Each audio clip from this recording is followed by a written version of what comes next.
Está começando mais um episódio do Torá com Fritas, o podcast kasher do conteúdo judaico. Eu sou o Moretel Hotz, um historiador e hebraísta em seu caminho rabínico. Eu sou a Angela Goldstein, orientalista e mergulhadora. E o episódio de hoje é uma parceria com o Instituto Brasil-Israel, também conhecido como IB, para a gente conversar com o Bruno Zlak, que é o curador da 4ª Mostra de Cinema Israelense que o IB traz ao Brasil. Então, Bruno, espero que eu tenha falado o seu nome certo, se eu não falei, me corrija. E é um prazer ter você aqui conosco na bancada para falar sobre a mostra. Vou pedir para você, por gentileza, se apresentar para quem está nos ouvindo. E aí, boa tarde aí a todo mundo. Não sei se as pessoas vão ouvir à tarde, à noite ou de manhã, mas neste momento é tarde ainda, então boa tarde para todo mundo. Prazer é meu de estar aqui com vocês, Theo e Ângela, em Torá com Fritas. Como a Ângela disse, eu sou curador já pelo 4º ano seguido dessa mostra do IB, né, de cinema israelense. E aí, me apresentando, eu tenho um mestrado, doutorado e pós-doutorado na área de cinema e sociedade israelense aqui pela Faculdade de Filosofia, Letras e Ciências Humanas da USP, e minha área realmente de concentração ou de pesquisa é cinema israelense, embora agora eu esteja derivando para alguma coisinha mais lateral, né, mas ainda assim nessa área. Então a ideia assim é que eu possa estudar como é que o cinema reflete os movimentos sociais, o que acontece nas sociedades, né? O cinema é um excelente mecanismo que reflete questões sociais do seu tempo e não é diferente no cinema israelense,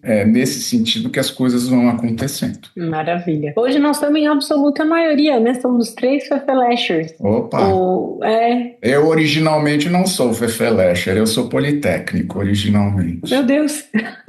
Eu não estava esperando assim. Minha graduação é em engenharia civil, eu trabalhei na área há 40 anos. E depois, num certo momento da minha vida, a estradinha foi tomando um desvio para atender certas inquietudes minhas. Então, aí foi desviando. Isso sempre me lembra do Rabino Newton Bonder, que ele também é engenheiro de formação. E depois ele foi para o rabinato e foi estudar nos anos 80, já no JTS em Nova York. E as pessoas sempre se surpreendem, porque esperam que o rabino ele tenha já uma formação originalmente em humanas. Mas de vez em quando a gente tem isso. Eu estudei com um rapaz por 1 ano, ele foi estudar em Jerusalém, ele originalmente era da costa oeste nos Estados Unidos, a formação dele era em astronomia. E todo mundo ficava assim, meio abismado. E eu pensava, não, eu acho que astronomia tem tudo a ver com rabinato, na verdade. Com certeza. Com certeza. Tem suas viagens. Exatamente. Tem suas viagens.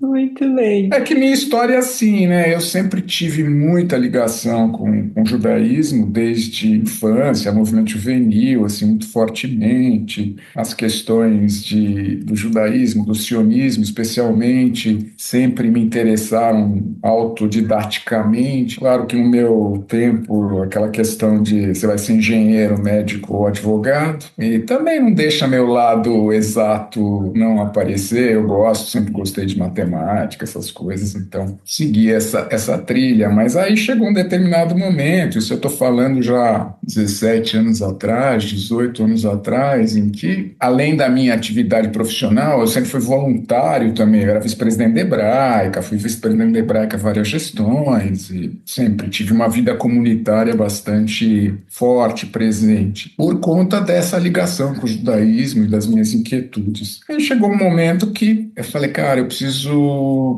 olhar isso aqui com um pouquinho mais de profundidade, né? E de tentar formalizar um pouco mais tudo isso. E aí foi. A verdade é que a gente tem o Centro de Estudos Judaicos da USP, acho que isso é legal também de falar, né? Não sei se todo mundo conhece o Centro de Estudos Judaicos da USP, que está lá na Letras, na FEFELESH, é um centro importante, com muitas atividades ligadas. E aí eu fui fazer meu mestrado lá. E o interessante é que quando eu fui montar a minha proposta de projeto, eu tive uma conversa com a minha orientadora na época, e eu falava era engraçado que eu falava de identidade judaica, eu quero falar de identidade judaica, quero falar de sionismo, aquela coisa meio, talvez clichê até. Ela me olha com aquela cara assim, e daí, e no fundo, ela é que propôs, olha, por que você não pensa em olhar para o cinema israelense? Isso eu estou falando nos idos de 2008, 2007, 2008, ou seja, como eu falei, 18 anos atrás, mais ou menos. E o cinema israelense, e por que ela fala isso? Porque exatamente a partir do ano 2000, vamos dizer assim, o cinema israelense começa a ter uma presença muito grande na Europa, principalmente, né? Nos festivais, etc. É aí que aparece o cinema israelense como presente ali e, de fato, começa então a bombar o cinema mesmo, né? As produções atingem um nível de qualidade muito bom, diretores importantes, e essa presença é muito forte nos festivais europeus, principalmente. Foi por conta disso, e aí o Bruno, que não sabia absolutamente nada de cinema também à época, então vai mergulhar, além de tudo,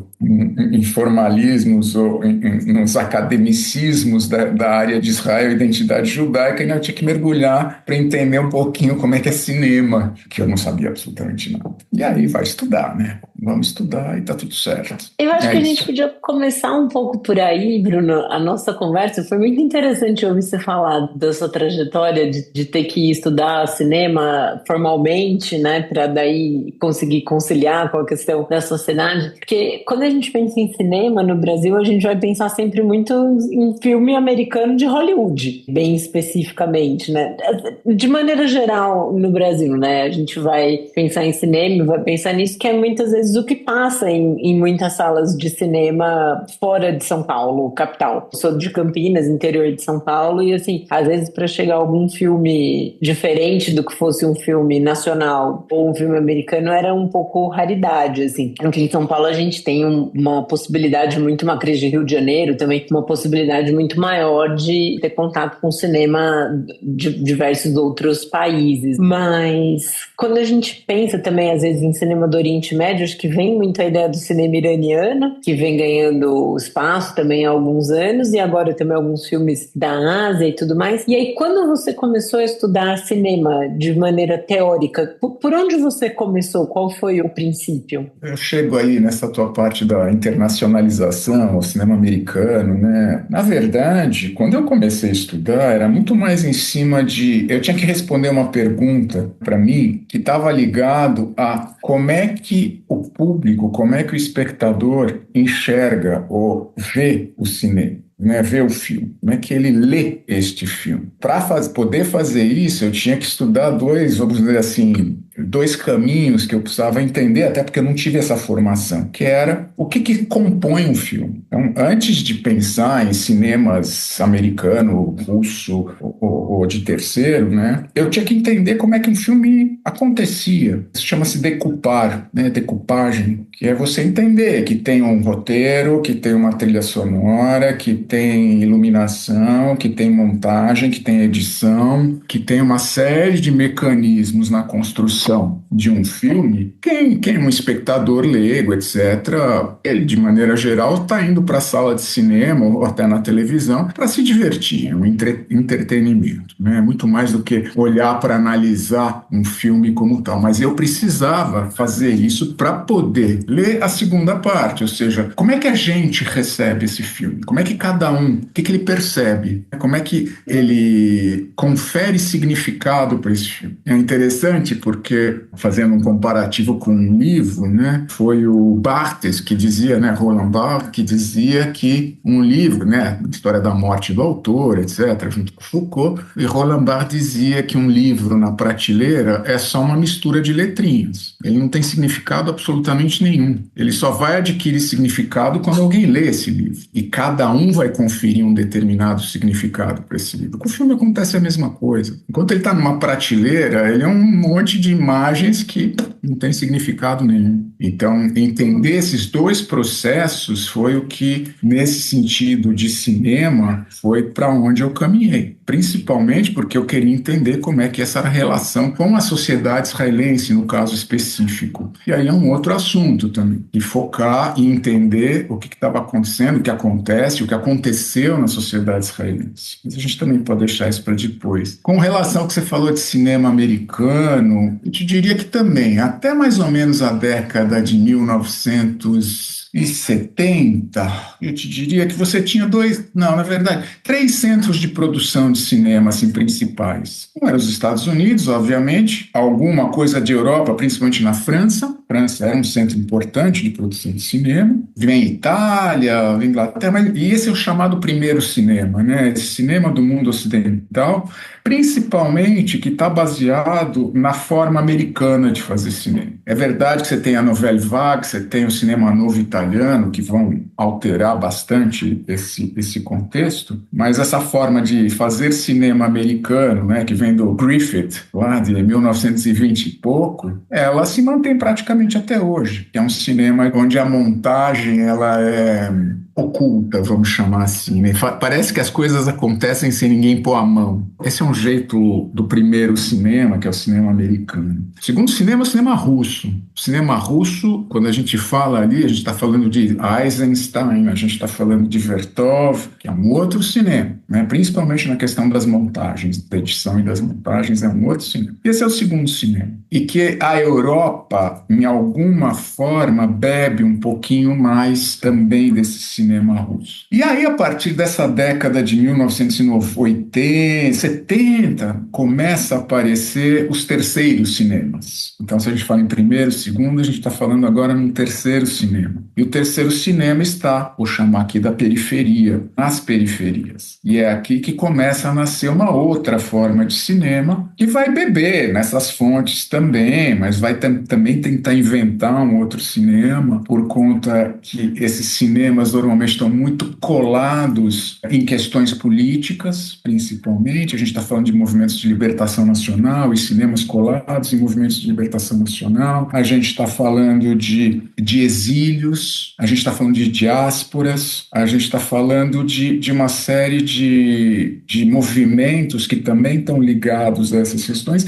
e que diferenciam desse primeiro e segundo cinema, que era o clássico, vamos dizer assim, até então. E isso veio ganhando, claro, expressão. Principalmente, eles aparecem, na visibilidade desses filmes, aparecem nos festivais, principalmente nos festivais europeus. Eles raramente atingem o circuito comercial. Então, você tem razão. Quando você fala de circuito comercial propriamente dito, e principalmente no mundo ocidental, menos na Europa, mas no circuito comercial do mundo ocidental, desculpa, na área de influência americana, principalmente, a gente vai ver blockbuster americano. E que também mudou depois da pandemia. O cinema e a forma de ver cinema mudou completamente. A produção de filmes foi focar em coisas completamente diferentes depois da pandemia. Daí, do cinema israelense, especificamente, o que você diria que é, o que é ou como é o cinema israelense? Quais são as principais temáticas? Enfim, o que faz do cinema israelense o cinema israelense, além de a grande parte dos filmes ser falado em hebraico? Veja só, eu acho que o cinema israelense, ele vai refletindo até um determinado momento. O cinema israelense passa por fases. Então, a gente não consegue falar de um cinema israelense que é o mesmo hoje do que ele era em 1948. E até porque a gente precisa primeiro definir o que é cinema israelense. Então, há fases desse cinema ao longo da história e da construção do Estado também. Há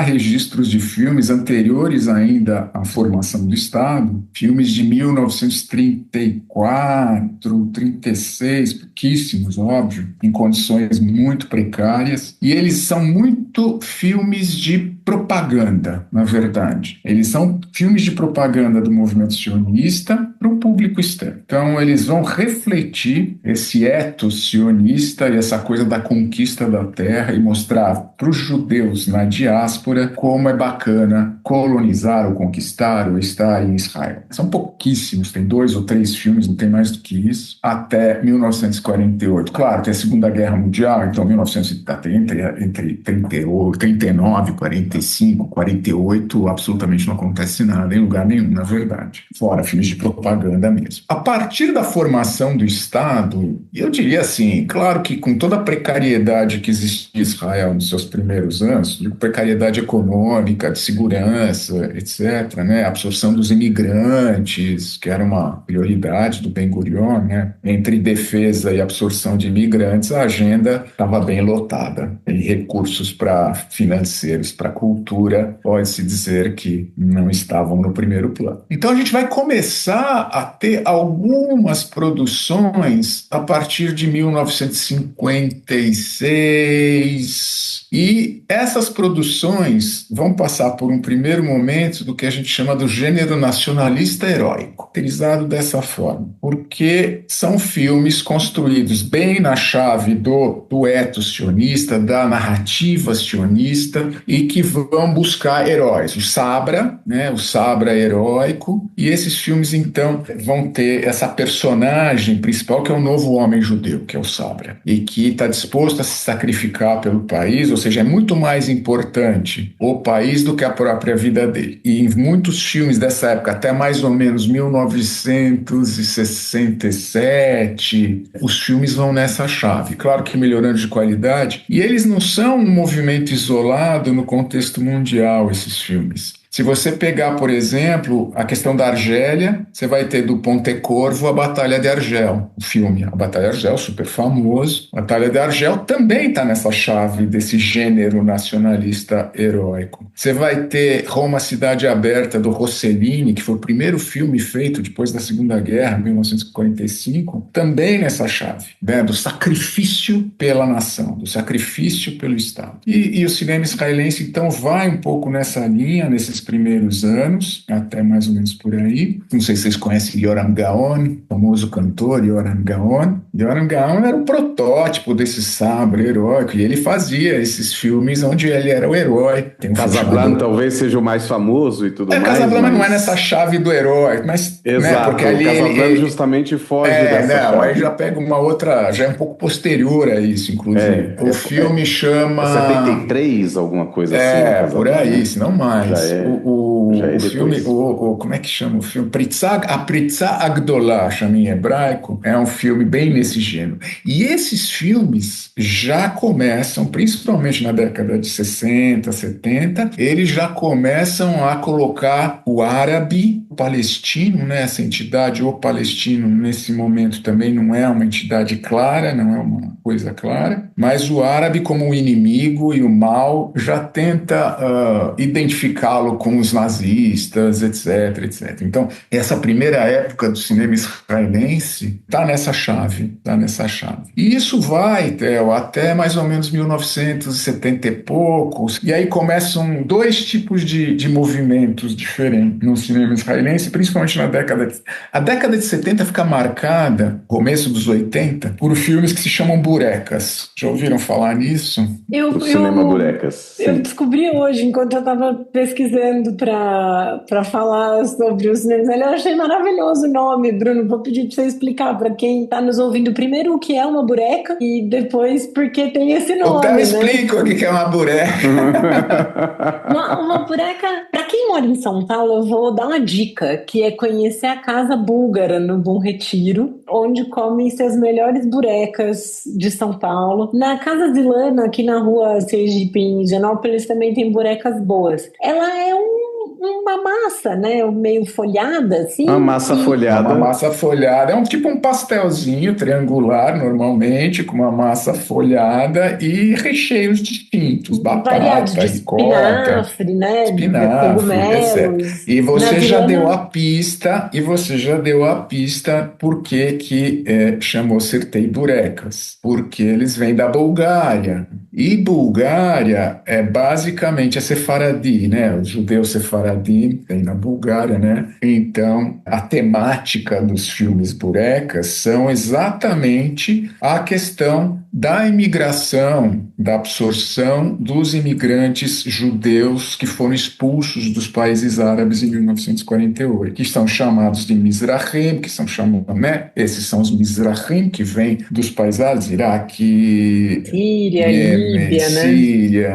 Líbia são Sefaradim, mas, né? Bom, eu não vou fazer essa distinção aqui, porque também não faz muito sentido, mas os Mizrahim, então Israel absorveu essa população a partir da fundação do Estado, eles são expulsos pelos países árabes. Isso pouca gente fala, né? Da expulsão dos Mizrahim, dos judeus dos países árabes e da desapropriação que sofreram também. E eles chegaram quase em 1 milhão em Israel na década de 1950 e 60. Então é o que eu sempre falo em aula. Imaginem um país que tem mais ou menos 1 milhão de habitantes, Israel à época, de habitantes judeus à época, absorver e receber mais 1 milhão de pessoas. Imaginem o Brasil hoje com 220 milhões de habitantes e você receber outros 220 milhões. Outros 220 milhões. E você tem que dar habitação, escola, comida, trabalho, saúde. Então você tem que dar toda a infraestrutura e todas as condições para essas pessoas estarem ali. Enfim, Citei Burecas, então fala um pouquinho desse choque cultural entre a formação israelense, que é basicamente ashkenazi, europeia, todo o ethos europeu, né? O sionismo é totalmente europeu, e de repente chega uma população que tem uma cultura completamente diferente. E o sionismo tentou, né, o sionismo tradicional, o que o sionismo tradicional tentou fazer? Apagar, e vou pôr apagar entre aspas, essa cultura oriental. Vou pôr aqui entre aspas de novo, civilizar esse judeu oriental para que ele fosse absorvido e nascesse o novo homem judeu, né? Ele já não é mais o judeu do país oriental, ele agora é um israelense. E para que ele seja um israelense, ele precisa deixar certas coisas para trás. O sionismo fazia isso muito fortemente. Vocês vão lembrar que muitas pessoas trocavam de nome, hebraizavam os seus nomes. A hebraização dos nomes é quase que compulsória, né? Hoje você tem uma liberdade de escolha em Israel. Se você vai querer mudar o seu nome ou não,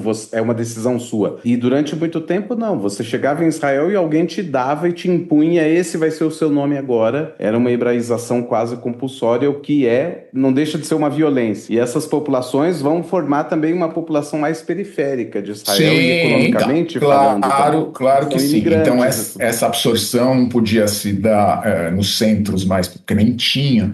Então essa absorção acabou formando uma grande periferia física e social. Então você tem duas periferias, né? Essa periferia física e essa periferia social. O que levou depois a N problemas, etc., principalmente na década de 80. Mas vamos voltar para o cinema, os filmes dessa época, então foram feitos N filmes chamados Burecas. O primeiro, que não dá para chamar de Bureca, mas ele é quem abre essa coisa, chama Salah Shabbat. Para quem não viu, eu recomendo fortemente a ver um filme bárbaro. Ele concorreu ao Oscar de filme estrangeiro em 1964. Ele é do Efraim Kishon, é o diretor, o famoso escritor Efraim Kishon dirigiu o filme, e a produção dele, pasmem, é da dupla Golan Globus. Lembram? Ouviram falar de Menachem Golan e Yoram Globus? Yoram Golan e Menachem, eles foram quem produziram esse filme, e depois eles foram para Hollywood, na década de 70, 80, e eles são os caras que criaram um gênero de filme que estava naquele gênero heróico nacionalista. Eles levam esse gênero para os Estados Unidos e criam o Chuck Norris. Então, todos aqueles filmes, Rambo, Chuck Norris... Rambo não é deles, mas Chuck Norris, por exemplo, Força Delta, eram filmes do Golan Globus, porque levam esse modelo para Hollywood. Então, assim, caras fantásticos, né? É muito legal a história deles, assim, nesse sentido. E aí, depois do Salah Shabbat, foram feitos N filmes, Charlie Varrete, tem toneladas, são todas comédias meio chanchadas, todas chanchadonas, e bem nesse confronto, e meio um pouco menosprezando o oriental, né, meio ironizando, etc. Mas no fim, o legal desses filmes, num certo sentido, é que no fim eles acabam por mesclar. E como é normalmente a mesclagem? Casamento. Então a menina sefaradi casa com o menino ashkenazi, o menino ashkenazi casa com a menina sefaradi, e acaba então fazendo essa amálgama que estava sendo proposta. Esse é um tipo de filme, principalmente dominante na década de 70, e muito público. O público israelense amava ver esses filmes, e Esquimó Limon, Theo lembra do Esquimó Limon? Estava um pouco, não é exatamente isso, mas um pouquinho nessa chave de filme desse tipo. Enfim, esse é um lado. Depois, a década de 80, eu estou me alongando, né? Não, pode falar à vontade. Se a gente quiser interromper, cortar, fazer alguma outra pergunta, a gente vai. Não, vamos chegar na amostra, né, que é melhor. Nós estamos nos anos 80, né, e falando em 2025. Tem 40 anos, gente. Calma. Pega outro café e vamos continuar a conversa. Eu vou resumir. Bom, enfim, década de 80, e aí nós vamos ter que pegar o contexto da sociedade israelense, né? Se até 1967, principalmente Guerra dos 6 Dias, e alguns anos depois, a gente tinha uma sociedade israelense que começa a sair do temor da extinção, começa a se encontrar com uma sociedade que não sofremos mais o risco de extinção, principalmente depois de 67, da Guerra de 67, das conquistas, etc. Em 73, com a Guerra de Yom Kippur, a gente tem uma quebra dessa questão e mais. A partir de 67, a conquista dos territórios carrega em si, eu vou colocar aqui como uma certa maldição, porque acaba por incorporar 2 milhões e tanto de palestinos, e nessa época ainda não vamos chamá-los de palestinos, mas aí já temos um nacionalismo palestino acontecendo, mas a partir de 67, Israel tem que administrar os territórios conquistados. E isso é quase que uma maldição, porque acaba por ser um Estado que acaba por policiar e vigiar uma parte da sua população, que embora não cidadãos, tem que acabar vigiando parte da sua população nesse sentido. E isso vai ensejar, entre outras coisas, tem vários movimentos aí na década de 60, 70, vai ensejar o começo do fim desse sionismo trabalhista, Ben-Gurion, etc. Toda essa narrativa sionista vai começar a quebrar o domínio dos Ashkenazim. Então você tem vários movimentos aqui que vão caminhar juntos no sentido de mudar a cara da sociedade israelense na década de 1970. Essas mudanças estão ligadas também a mudanças no mundo. Queda no Muro de Berlim, se bem que é bem mais tarde, mas então você tem a Guerra Fria, você tem a americanização do mundo e da sociedade israelense, a influência americana, se até então a influência europeia era muito grande, a partir da década de 70 a influência americana é gigantesca na sociedade israelense, né? Porque o único país depois, em 73, que foi apoiar Israel foi os Estados Unidos. Vocês vão lembrar do filme Golda, quando o Kissinger vem e a Golda pede, pelo amor de Deus, me manda armas. A Europa parou de mandar armas para Israel, né? Quem mandava sempre armas para a Europa, para Israel era a Europa, né? A França, principalmente. Então, a partir daí, você tem uma americanização da sociedade israelense, você tem uma quebra de toda essa ideologia mais comunitária, mais socialista, que era a base do trabalhismo israelense, e você tem um crescimento muito forte do capitalismo na sociedade israelense, além da visibilidade de 2 grupos importantes. Um que são os Mizrahim, os Sefaradim,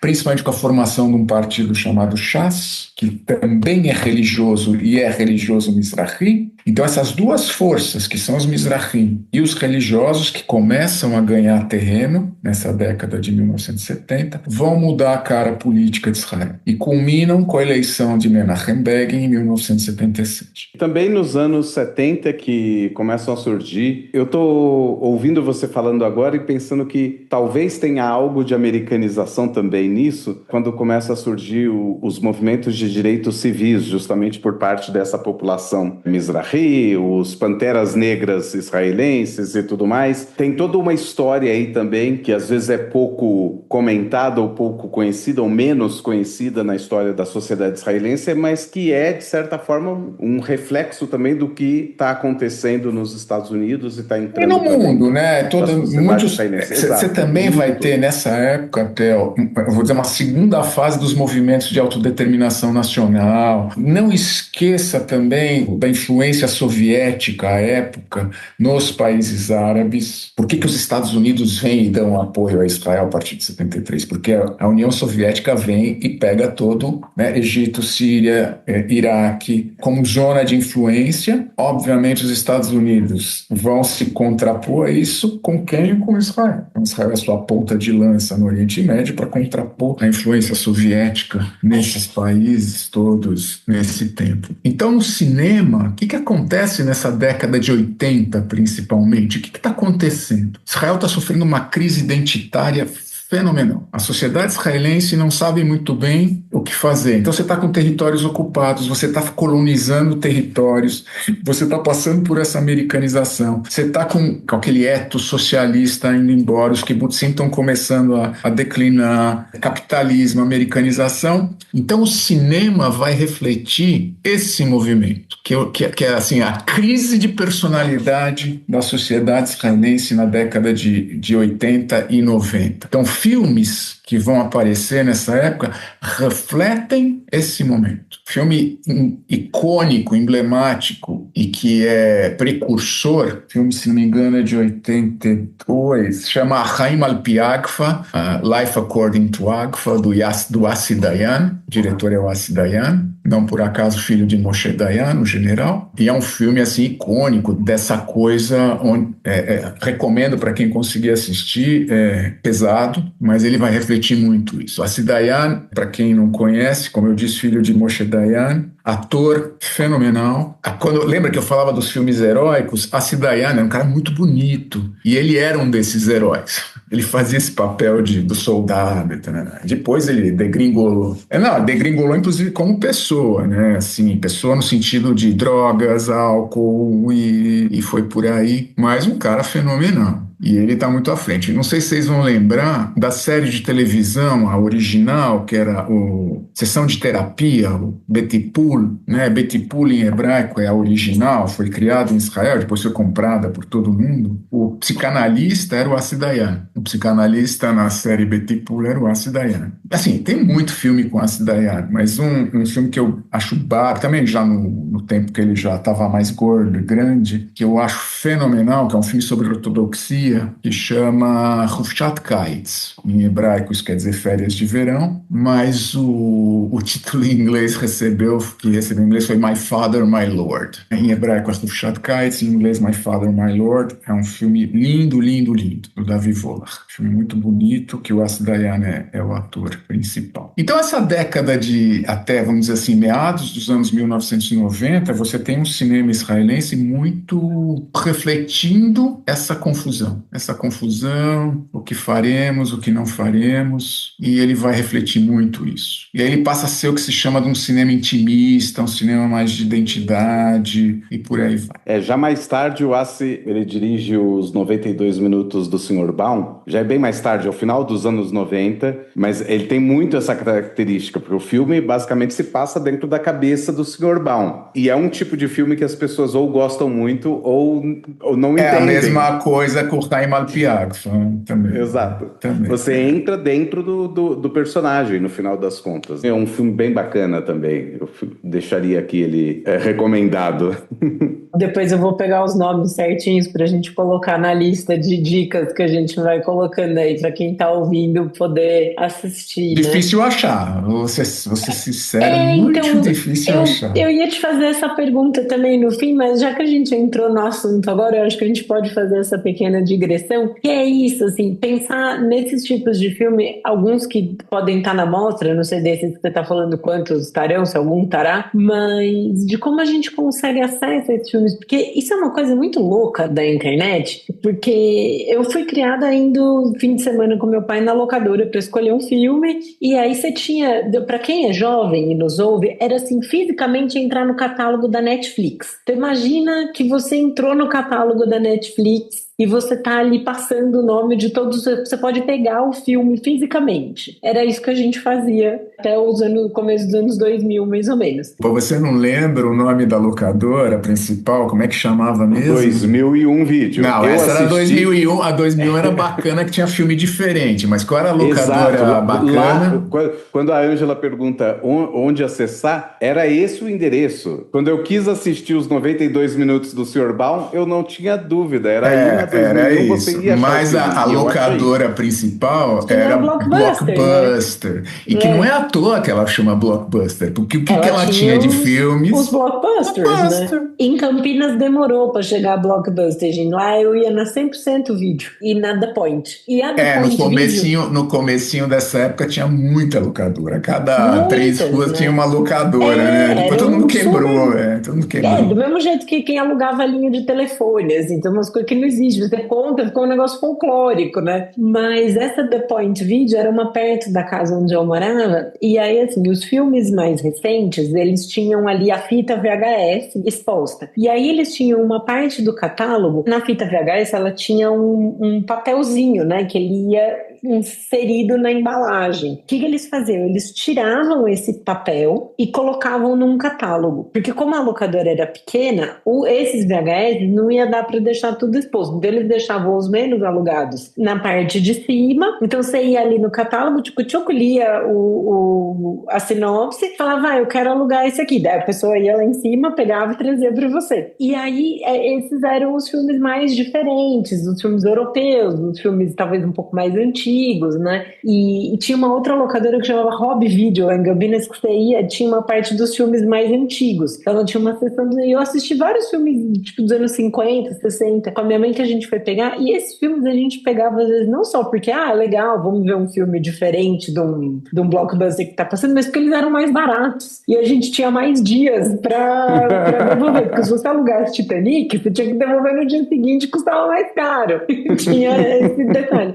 Aí você pensa, quando aparece essa possibilidade de assistir filme pela internet, tipo, agora eu vou conseguir assistir o filme que eu quiser. Quando você começou a ser viável assistir filme pela internet, porque durante muito tempo não era viável, pelo tipo de conexão que a gente tinha. Para baixar uma música no Napster em 1999, às vezes demorava 3 dias para baixar Enter Sandman do Metallica, que depois eles fecharam o Napster. Você demorava um tempo, então assistir filme demorou para ser uma realidade, com a questão de streaming. Mas você pensava, nossa, quando der, eu vou conseguir assistir o filme que eu quiser. E a realidade é que não, a gente continua assistindo Titanic e Avatar, né?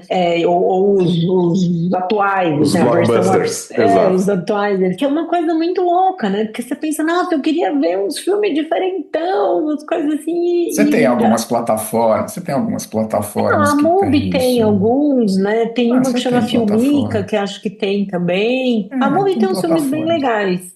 Mas assim, se você for, mesmo dentro dos streamings, a minha pinimba com esse negócio é que assim, você paga 3 streamings, aí você vai assistir dentro de um e fala assim, tem aquele filme israelense que eu queria ver. Aí pra assistir, você tem que pagar o sub-streaming que tá dentro do streaming. Ou na Apple TV, às vezes você consegue alugar, no Google, às vezes você consegue alugar, mas é uma coisa engraçada, porque às vezes é difícil de você conseguir acesso, imaginando que, nossa, eu vou conseguir assistir o que eu quiser. A Netflix hoje em dia tem um monte de dorama, né? Que era uma coisa que há alguns anos você nem pensava, tipo, novela coreana, de série coreana, não sei se vou me interessar, né? E hoje em dia é um baita fenômeno, assim. Tem uns bem divertidos, inclusive. Mas é muito louco, né? Esses filmes israelenses a gente consegue acesso mais ou menos como, Bruno? Eu te diria que é praticamente impossível. Eu diria que é praticamente impossível para o público em geral. A gente vai muito em algumas questões piratex, não tem jeito. Corsário. Versão Corsária. Corsário. A versão Corsário também. Não é pirata. Não, por exemplo, você pega o Telegram. O Telegram tem vários grupos com filmes e séries israelenses. Só que tudo em hebraico. Sem legenda. Não, zero legenda. Esquece, não existe. Zero legenda. Então, assim, você tem que entrar nos grupos, aí aparece de vez em quando os filmes. E séries tem muito. Séries, de fato, saiu hoje o primeiro episódio da série, amanhã tá no Telegram. Mas filmes é mais difícil. Bem mais difícil. E é isso, assim, se você sabe de algum filme, você tem que correr atrás, vou procurar, vou falar com fulano, não sei o quê, vai por aí. Tem um que eu assisti há uns anos, eu comentei com o Theo, ele gostou também, um que chama IP, que é sobre Rosh Hashanah, que é uma galera que tá indo pra Ucrânia, né, que eles vão... Pra Uman na Ucrânia. E o filme é legal, assim, é super legal, é sobre uma comemoração de Rosh Hashanah lá, e é super bacana. Eu assisti naquele cinema Reserva Cultural na Avenida Paulista, sei lá, 20 anos, assim, eu tava na faculdade ainda, e eu nunca mais consegui assistir esse filme, nunca mais. Super difícil. Você não acha, é muito difícil, muito difícil. Então, agora, existe essa plataforma Easy. Eu não quero fazer. O forte dela é séries, né? mas muito antigo tudo, muito coisa muito, nada assim que eu diria, uau, vale a pena. Eu, particularmente, não acho que vale a pena. Não acho que vale a pena. Mas e os filmes da É muito fraco. mostra? Vamos voltar para o nosso tema principal. Como que foi feita a seleção, Bruno? São filmes mais atuais? Tem filmes antigos? Como que é feita? Tem um tema central? Então, a gente, desde a primeira mostra, a gente tenta estabelecer uma temática, né? Um eixo curatorial em que é isso que vai dar uma certa guia para você buscar os filmes ou estabelecer um determinado padrão. Há 2 anos atrás, a gente focou em mulheres, diretoras mulheres. Essa foi a mostra de 2 anos atrás. O ano passado, a gente teve uma dificuldade muito grande por conta da situação política. A gente teve que limitar a mostra praticamente acho que a gente pegou 2 filmes de ficção e o resto foi uma retrospectiva do Perlov, do Davi Perlov. Por conta da situação, a gente teve muita dificuldade aqui, não quero entrar em detalhes, então a gente realmente foi difícil. A mostra do ano passado, ela focou no possível, para ser sincero, naquele momento político. Não que esse momento político tenha mudado muito da forma como as coisas estão acontecendo, mas acho que a gente conseguiu estabelecer alguma coisa boa. Porque, assim, como eu disse há 2 anos atrás, além dessa questão das mulheres, a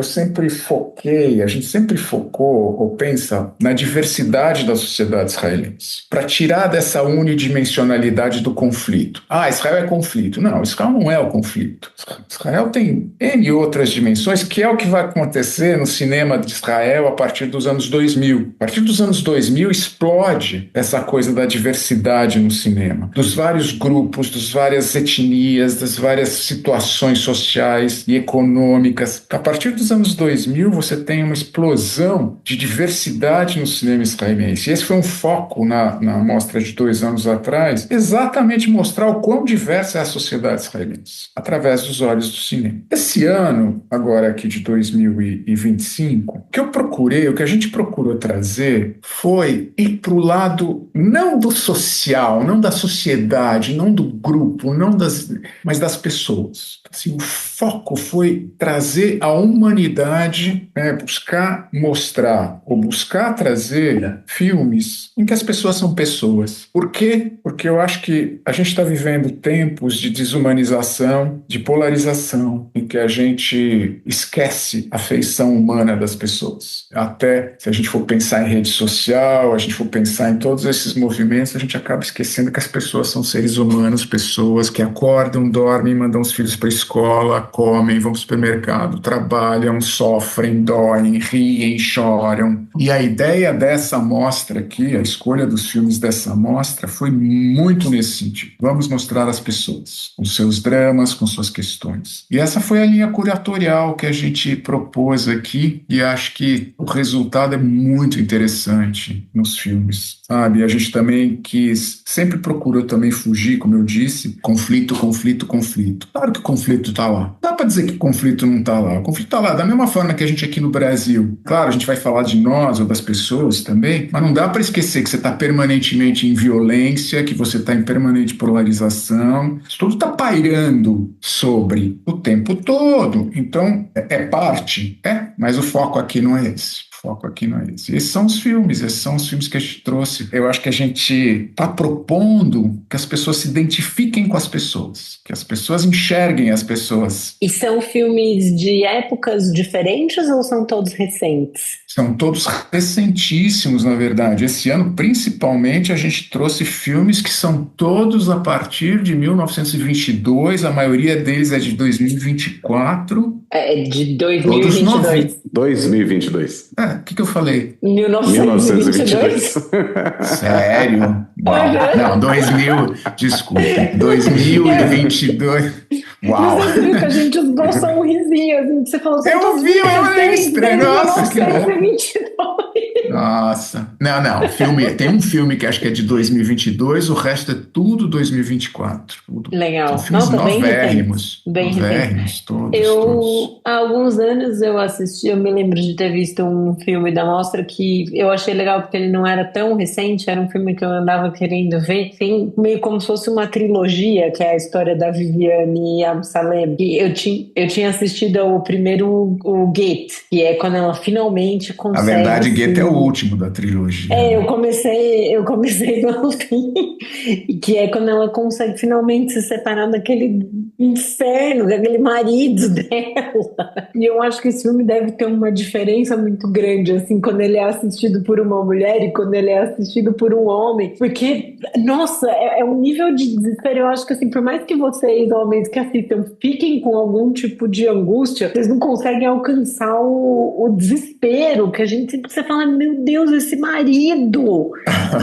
Que O problema não é nem o marido, o problema não é nem o todo o marido. sistema em É o torno, sistema, né? é o rabinato. É o rabinato, mas, nossa, você olha o cunhado, nossa, que maldito, assim. E aí tem o filme que é antes, que mostra ela na casa com os filhos, e você fala, meu Deus, gente, tem que... A trilogia começa com um filme chamado La Carta Lechaishá, exatamente quando ela casa. Ah, tá. Né? Então falta eu ver o primeiro. Eu vi La o Carta último Lechaishá, que é ver, quando ela casa. O segundo é o Shivá. que é a E o terceiro é família, o né? Goethe. É a família que está sentada em Shivá, que morreu o pai dela ou dele, não lembro se é o E é pai um dela ou caos na dele. casa, né? É uma Shivá. É uma Shivá, e ela já está no conflito, né, com ele, total. Exato. Não, e você, na hora que chega no Goethe, você fala, gente, pelo amor de Deus, dá um Goethe 2 semanas num resort pra essa mulher sozinha. Só ela, cuidando da vida dela. Ela é a grande Ronit Elkabetz, atriz. A Ronit Elkabetz, atriz, Baita diretora, atriz, né? ela é fenomenal, lindíssima. A gente trouxe ela aqui para a Mostra de Cinema da Hebraica, quando eu era vice-presidente, justamente para o Goethe. A gente trouxe a Ronita aqui, foi muito legal. Linda, linda, linda. E eu recomendo também algo que também vai ser muito difícil de achar, que a gente passou na mostra junto com o Goethe, com uma trilogia, que se chama Black Notebooks. Black Notebooks é um documentário que o irmão da Ronit fez, o Shlomi Elkabetz, que inclusive é produtor de um dos filmes da mostra agora. O Shlomi Elkabetz, ele produziu um documentário em homenagem a Ronit, 5 anos da morte da Ronit, que chama Machbarot Shorim e Black Notebooks, que conta a história da Ronit. Esse documentário foi produzido pela rede de televisão Kan, em Israel. Talvez no box do Kan tenha. Também é difícil, às vezes, assistir o box do Kan, por causa de geolocalização, eles às vezes não deixam. Mas é maravilhoso esse documentário. Maravilhoso. Lindo, lindo, lindo. O último episódio, assim, é de chorar, assim, maravilhoso. Aliás, aqui você falou en passant, e eu acho que é importante a gente pensar nisso, né? Como é que surge essa ideia da Mostra de Cinema Israelense, já que a gente está na 4ª edição, mas ao mesmo tempo a gente acabou de ter a 23ª edição da Mostra do Festival de Cinema Judaico, né? Do Festival de Cinema Judaico, que já tem aí uma grande tradição. Acho importante falar um pouquinho para os ouvintes o que diferencia basicamente os dois e como que surge essa ideia, então, de criar a mostra, de trazer essa mostra de cinema israelense já agora pela 4ª edição seguida. Como você disse, a Mostra de Cinema Judaico da Hebraica já é uma mostra muito tradicional, consolidada, importante. E acho que, assim, de novo, a gente precisa, tentar caracterizar ou definir o que é cinema judaico. E aqui fica mais complicado. Cinema israelense, a gente talvez seja mais fácil. Porque cinema israelense também não é tão fácil. O que significa ser cinema israelense? É produzido em Israel? É produzido por um produtor israelense? É dirigido por um israelense? Os atores são israelenses? O que define o que é um filme, um cinema israelense? Normalmente a gente caracteriza aquilo que é produzido em Israel. Não necessariamente são diretores, atores ou produtores judeus, porque, como vocês bem sabem, existem árabes. Um dos filmes da mostra aqui é basicamente sobre drusos, o Eid, o filme chama Eight, né, que é a produção do Shlomo Kabetz, para vocês verem como as coisas funcionam. Em Israel, diferentemente do que todo mundo pensa, o produtor é judeu e o filme é sobre árabes, drusos, basicamente drusos. E história bonita também, bem interessante. E cinema judaico, Theo, é muito mais amplo que isso. E, de novo, o que a gente define como cinema judaico? Tema é judaico?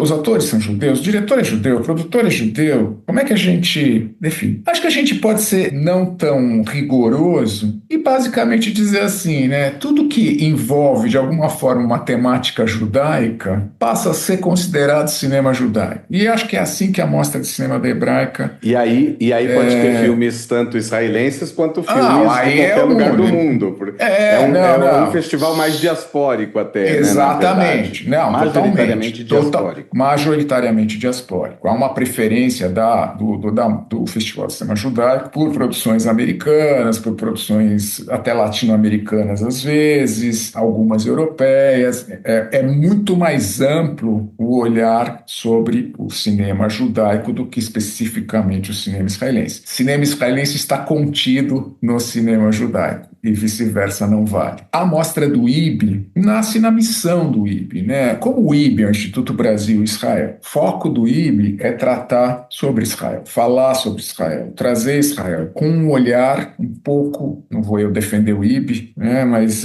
com um olhar um pouco mais aberto, com um olhar mais questionador, um olhar inquisitivo, procurando ouvir todas as partes da sociedade, as problemáticas da sociedade israelense, do conflito. Acho que imagino que a maior parte da vossa audiência acompanha muito do que o IB faz. Então o IB sentiu uma necessidade de colocar essa expressão que é o cinema israelense como parte dessa discussão. E principalmente nesse sentido, olha, Israel não é só aquilo que sai no Jornal Nacional. Israel não é só aquilo que sai na Folha. Israel não é só aquilo que está aqui na rua, seja da esquerda, seja da direita. Israel é outra coisa. É muito mais do que isso. Então, acho que essa é a ideia da mostra do IB, é trazer um Israel que eu vou chamar de mais real, mais perto da realidade. Maravilha. E para quem quiser assistir a mostra, Bruno, como que faz? Então, a mostra, sim, a abertura dela vai ser presencial no Sesc da Rua Augusta, né, no Cine Sesc, mas é para convidados, os ingressos já estão esgotados já há um tempinho. Então, a abertura presencial. Mas o filme da abertura e os outros filmes, eles vão estar na plataforma digital do Sesc. Então, quem quiser,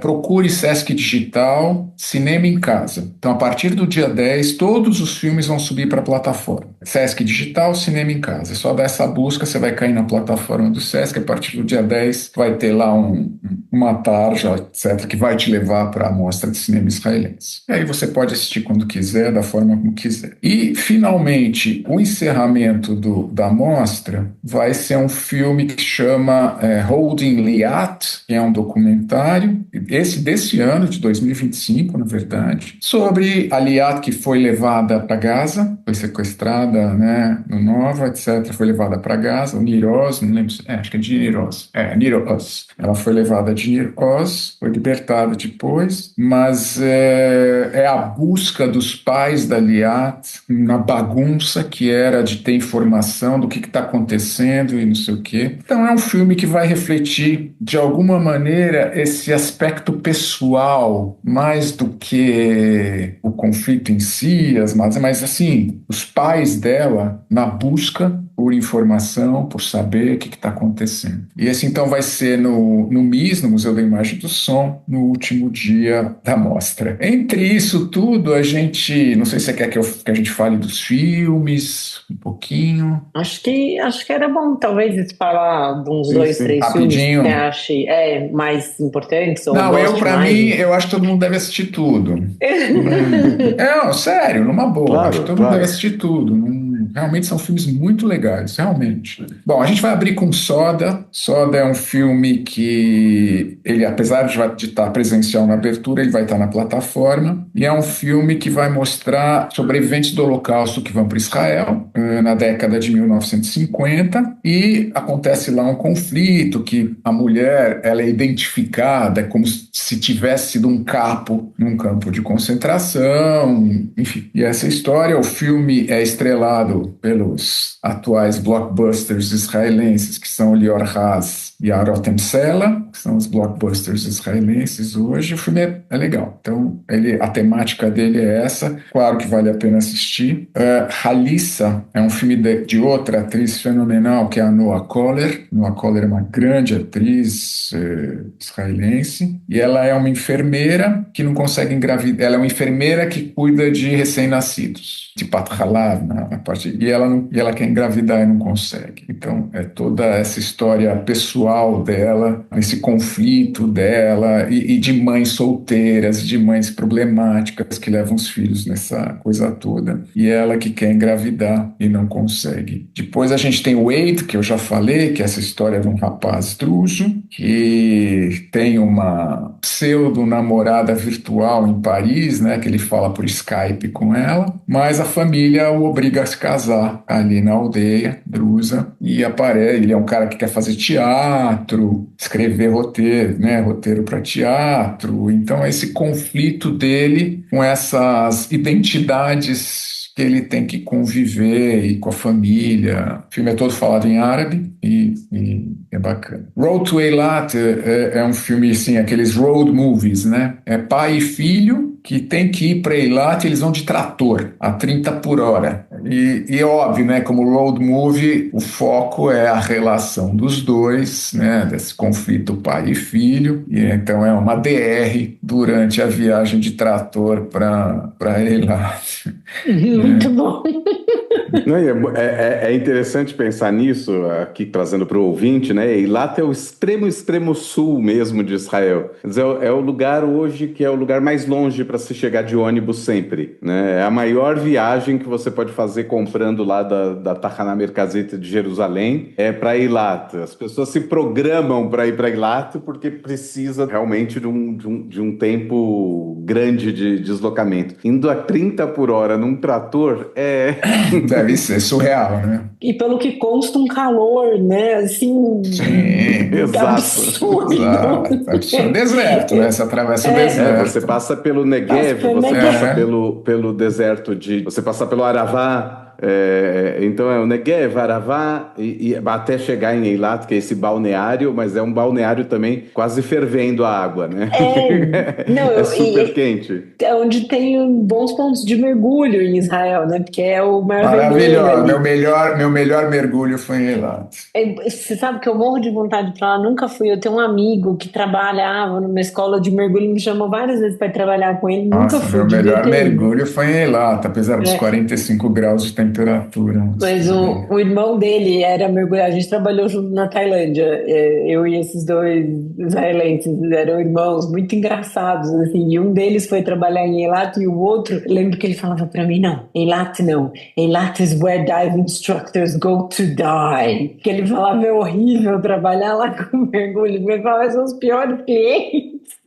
Eu sei que o mergulho é muito bonito, mas tudo bem. Não, é Mar Vermelho, deve ser belíssimo, né? É bem bonito.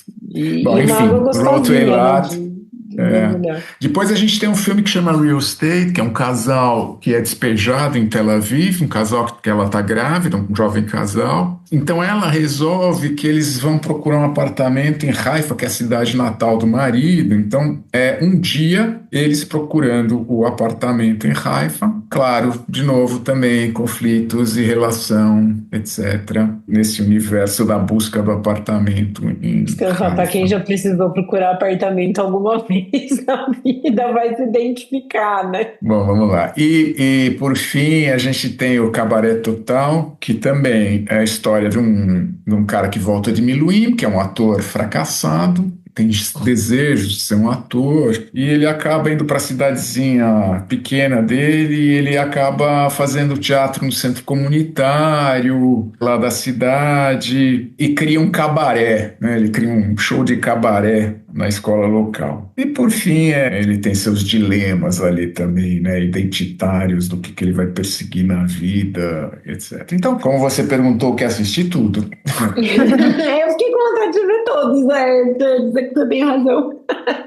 Eu fiquei com vontade de assistir todos. Eu deixei na descrição do episódio o link para o Cinema em Casa do Sesc, então é só, durante os dias da mostra, quem estiver ouvindo a gente é só clicar e ouvir para poder assistir. Já podem começar a se programar. Esse episódio sai no dia 6, a mostra começa dia 10, então tem tempo aí para vocês já colocarem no favoritos e se programarem para assistir, quais que vão ver, em que dias e em que momentos. Eu fiquei com vontade de ver todos, mas vou dizer, esse de raiva, eu fiquei com muita de raiva no dia ir lá, fiquei com muita vontade de ver do pai e do filho indo a 30 por hora. Mas deve ser bem bom. Enfim, é isso. Desculpem se eu me alonguei. Imagina, Isso, foi ótimo, foi um super dizer prazer. que é um assunto assim que me encanta, então eu desinvesto. Não, foi um prazer enorme falar com você. Portas abertas, acho que a gente já pode até combinar de marcar para falar do Centro de Estudos Judaicos, falar da letra da USP, que é o melhor curso que tem, na melhor faculdade que tem, na melhor universidade do país. Eu te diria que hoje está bem, eu te diria que hoje está muito difícil estar lá, tá não, bom? Eu imagino. Eu fiquei arrasada com a notícia do corte do vínculo com a Universidade de Haifa. Foi mas não é só isso, a gente está vivendo isso há 2 anos e culminou, isso eles já estão tentando há bastante tempo, e, enfim, é só um episódio a mais. Não, eu só estava puxando a sardinha para minha brasa, porque foi onde eu me formei, né? Mas você assim, né? Imagina um politécnico, né, que está lá do outro lado, falar de letras, de humanas, né? Tá louco, meu. Os caras olham assim, né? Letras, as pessoas sempre tiravam meio que um sarro assim na minha cara, do tipo, quando tava no meio do curso, falava, e aí, você já chegou no M? Você já chegou no M? Já chegou no R? Quando eu entrei no mestrado, me perguntaram, você vai estudar o que agora? W, Y e o K, né? As letras bonitinhas, mais ou né? menos isso. Eu não vou contar a historinha do meu primeiro curso no mestrado. Vou contar essa historinha, porque imagino um engenheiro chegando na ECA. Nossa, quando eu fazia história, teve alguém, um colega meu, que foi fazer, ele era da Poli, e ele foi fazer uma matéria optativa na história, porque ele achou assim, tá tão pesado esse semestre, eu vou fazer alguma coisa para ser mais tranquilo, eu vou lá para história. E foi fazer história antiga, que é um dos cursos, assim, mais difíceis, tem muita leitura, fora toda a leitura muitas vezes em outros idiomas. A gente não tinha inteligência artificial para te ajudar nisso. Outras leituras são leituras de artefatos. Que estava no Xerox. Exato, não, e a leitura também de artefatos, né? Na verdade, você não está lendo o texto. Então, assim, é todo um mundo à parte. E ele falava assim no decorrer do semestre, onde eu estava com a cabeça que eu achei que esse curso ia ser mais fácil. Não, teve uma dessas que uma amiga me mandou uma foto que era uma foto assim de alguém, não lembro que curso que era, mas sei lá, de medicina, era alguma coisa assim. E era uma moça do lado assim, olha tudo que eu tive que ler em tantos anos de curso de medicina. A minha amiga falou, Angela, acho que você deve ter lido tipo no primeiro semestre. Isso é um semestre o objeto de humanas é leitura, né? Não tem... Não, mas já que vocês tocaram no assunto, então eu fui, primeiros créditos do mestrado, eu fui fazer uma matéria na ECA. A ECA, para quem não sabe, é a Escola de Comunicação e Artes. Desculpa, eu acho que todo mundo sabe o que eu tô falando. A Escola de Comunicação e Artes da USP. E como eu estava interessado, como eu falei, né, na questão do discurso, na análise do discurso, da recepção, né, eu precisava entender melhor, e eu não sabia absolutamente nada, zero disso. Tinha um curso lá, na área de jornalismo da ECA, que justamente ia tratar da análise do discurso, tinha um subtítulo que eu já não lembro mais, análise do discurso, vamos lá. Chego lá no curso, professora Terezinha Tagé, jornalismo, ela começa a falar e eu acabo descobrindo que o curso era sobre semiótica russa. Bakhtin, semiótica russa. Bom, primeiro eu nunca soube até então o que é semiótica, vamos começar por aí, né? O cara de exatas pensando, mas como semiótica? Ótica ótica é uma coisa física. Que história, né? Semi é meio, você enxerga metade. E aí tinha os textos, né? Então, mestrado, você basicamente vai no texto, prepara seminário, lê, etc. Cara, eu li os textos no começo. Falei, Bruno, você é muito burro, cara. Não é possível, não é possível. Porque assim, alguns eram em inglês, então, para além do inglês, né, que já não, né, eu li o parágrafo, mas que cato é isso aqui? Eu não estou conseguindo entender absolutamente nada. Porque eu não tinha background, né, de nada de... Bom, passou. Eu vou terminar, então eu vou encerrar citando a frase que eu tinha no Tinder, na época que eu usava o Tinder, que agora eu sou uma mulher comprometida. Mas quando eu usava o Tinder, a minha frase era: vocês ficam zoando as pessoas de humanas, mas quero só ver na hora que vocês precisarem de ajuda para quebrar um paradigma. Né? Porque tem muita gente que pensa, curso de humanas, né? Tipo, cara, eu vou estudar história antiga. Mas já tem curso de humanas e tem curso de humanas, assim como tem curso de engenharia e tem curso de engenharia. Exatamente. Não, eu tô falando dos bons, dos cursos de humanas e dos cursos de engenharia bons. Vamos manter um nível bom.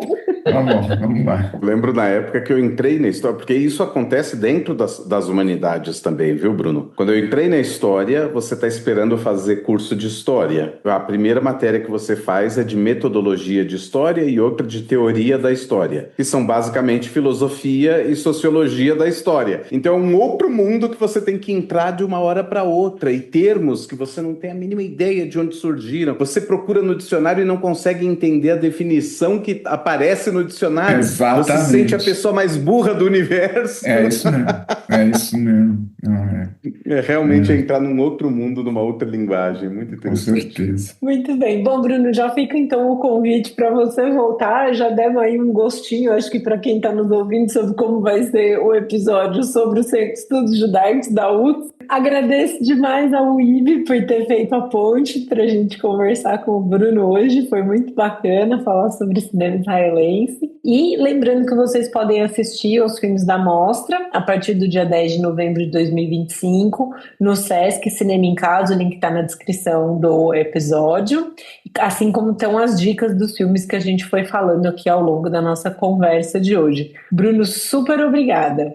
Agradeço. Bruno, super obrigado. Foi realmente maravilhoso conversar com você. Que bom. Obrigado, Theo. Obrigado, Ângela. Bom, então com isso a gente termina o episódio do Torá com Fritas. Lembrando que vocês podem entrar em contato com a gente através do nosso e-mail contato@toracomfritas.com, entrar no nosso site www.toracomfritas.com ou .br, também temos os dois domínios. Podem nos procurar no Instagram, no Blue Sky, no TikTok como @toracomfritas. E a gente lembra vocês que o Torá é generosamente mantido por quem nos ouve e apoia o podcast. E você pode colaborar conosco através de apoia.se/toracomfritas ou catarse.me/toracomfritas ou orelo.cc/toracomfritas. Nós também recebemos o apoio do SGAP, The Institute for the Study of Global Anti-Semitism and Policy. Para não perder nenhum episódio, é só assinar o nosso feed no tocador de podcasts preferido. O Torá com Fritas é feito pela Angela Goldstein e pelo Theo Hotz, idealizadores e apresentadores do podcast. O Alu é o nosso editor de som e o intérprete da nossa música de abertura. E para entrar em contato com ele, é só procurar no Instagram pelo